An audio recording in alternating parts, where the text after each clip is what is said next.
Hey guys, Kyle, the Death Knight of Anime here, bringing you my review for My Hero Academia, chapter 143. And boy, what a chapter! There's actually a lot to talk about in this one. The first thing is Kirishima. Now, throughout the majority of this chapter, Kirishima was just kind of standing there and fearing for his life. And people will probably go out on a rant here saying, "Oh, he's a pussy. He's a scaredy cat, whatever." But here's the thing. The first thing about Kirishima's inner monologue about being afraid to act throughout the entirety of this majority of this chapter, it gave me flashbacks to the very beginning of the series where Izuku jumped in against the sludge villain to save Bakugo when both he and All Might knew at the time that neither of them were strong and were at their peak of power in order to stop him. But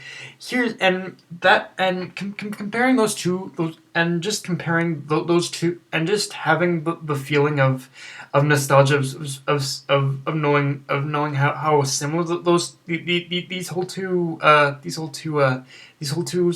incidents coincide. It makes me realize one thing about Izuku's situation with the sludge villain and Kirishima's situation here against Rappa, which is that at the end of the day, I think this chapter did good at showcasing that it doesn't matter whether you have a quirk or not. Fear will always be a characteristic trait of us as humans and us as a species. And honestly, I think it's necessary to have fear in order to understand yourself as a human and a person. And that's but what of course matters. But that's not only it. But what matters is not only understanding that fear, but having the courage to overcome it. And I feel that was kind of the biggest message in this chapter is that Kirishima he was afraid. He was afraid of going up against all these big bad guys. But at the end of the day, just exactly like Izuku, he was afraid to go up against these big bad guys like Izuku was at the beginning, but like Izuku, he worked out the courage and jumped right the fuck in there without even thinking and with just worrying about trying to save someone, and that just shows him the true mark of a hero and just a human being. Honestly, like I think this chapter just gets so good at showing just how far Kirishima as a character has become, because he just showed just in that one moment of overcoming his fear and just jumping in against Rappa that he was, without a doubt, a true hero, to be honest with you. And other than that, like this fight was just a straight up fist fighting brawl. But another thing I think interesting in this chapter is the dynamic between Rappa and his comrade in this chapter, because in this chapter they're basically just arguing left and right. Like all Rappa wants to do is punch some guys and his buddy there, he just wants to, and his buddy just wants him to start thinking and using his brain. So what's interesting about that whole thing is that it does compared to the last chapter where we see the fight between Tamaki and those three villains who are fighting in a very close knit teamwork type relationship. This chapter, I think, explores a fact of villains that we all need to remember. That at the end of the day, that there are going to be villains out there that don't exactly work well together as a team. Like at the end of the day, there are going to be villains out there that just work only for pretty much their own needs. Because he was trying to. They were arguing about how they overhaul great debt, and Rappa was like, "Nah, fuck that shit. I just want to go in and punch some guys." So yeah, it's like Rappa their team dynamic is definitely more of a stereotypical villain relationship, and I can kind of respect that anyway. Like I love when it explores the whole villain relationship more, but I do kind of like how it's still how Horikoshi is still showing that yes, that there are going to be still villains out there that aren't all going to be working well together, and I think in a way the League of Villains 2 is a good example of that as well, honestly. And like I said, the rest of this chapter was just a big old fist fight between Rappa and Fat Gum, and There are a couple things to note about that fight, though, even though it was just a straight up fist fight.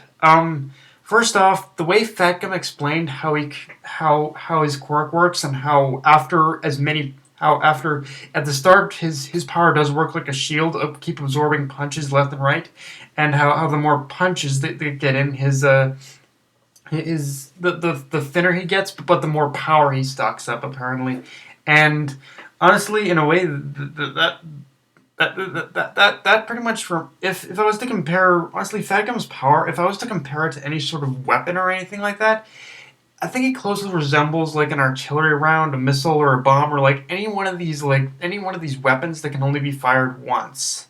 Only fired once. Like it's very reminiscent of that because even from when you see Fat Gum at the end of this chapter, he's basic. I'm pretty sure that was Fat Gum anyway. If you see Fat Gum, we can see that his body, it isn't fat anymore. It is pretty much. It's pretty much, from what I see, his body's all muscle at that point. So what I can assume at that point is that Fat Gum's power is sort of like Fat Gum's like the more Fat Gum is punched and absorbs, the more he stockpiles his more muscle mass. So when Fat Gum, so I think I think how Fat Gum's power works is that the more times he's punched and the more times if his power is pushed to a certain point in its absorption, all the fat is probably converted into muscle mass, and that allows him to unleash his final trump card, which from what we see is going to be unleashed in the next chapter. Which Horikoshi, you're such a tease in that regard. Like seriously, couldn't you just see us? Couldn't you just give us the final blow already? But we find. So yeah, so it seems like his power does in fact convert from fat to muscle mass, and but I think it's only a one-time deal. Like I think he can only do that one punch for pretty much that one single time, and then it's pretty much and I think from there if they don't finish, if Fatgum doesn't finish this in the next chapter, then they're going to be in a bit of a bind, and then it's going to be. And it's going to be and then if Fatgum doesn't finish him off, then it's going to be Kirishima who has to step up to the plate. Which honestly, I'm all for. Honestly, if he does, like Kirishima has become one of my favorite characters in this series. So, and English dub wise, he's played by the same guy who played he's played by the same voice. English dub wise, he's played by the same voice actor who played Yusuke Urameshi. So you know what? Fuck it, yeah, I want more Kirishima.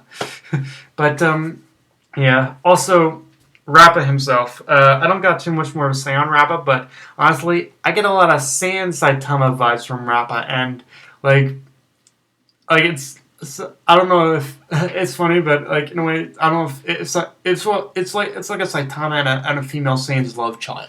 Like that's what Rappa reminds me of. If Saitama and a Saiyan fucked each other, okay, I'll just say it. But yeah, like like he has the mentality of a Saiyan and the punching power of Saitama. I know it's going to cause a whole discussion in itself, but yeah, he just reminds me of a combo of those two. If you combine a Saiyan and Saitama's One Punch Man power together, but yeah, but yeah, guys. This was a really great chapter. I guess it didn't do much. I guess the one complaint is that it didn't do much for the whole development of the story, but it did do development for pretty much for it did development for pretty much the characters and characterization and the characters themselves. So yeah, I can always get behind a chapter that does good in its characterization. So yeah, that's pretty much my review, guys. If you enjoyed the video, like, comment, subscribe, or follow me on Twitter and Facebook. Death Knight of Anime, signing off.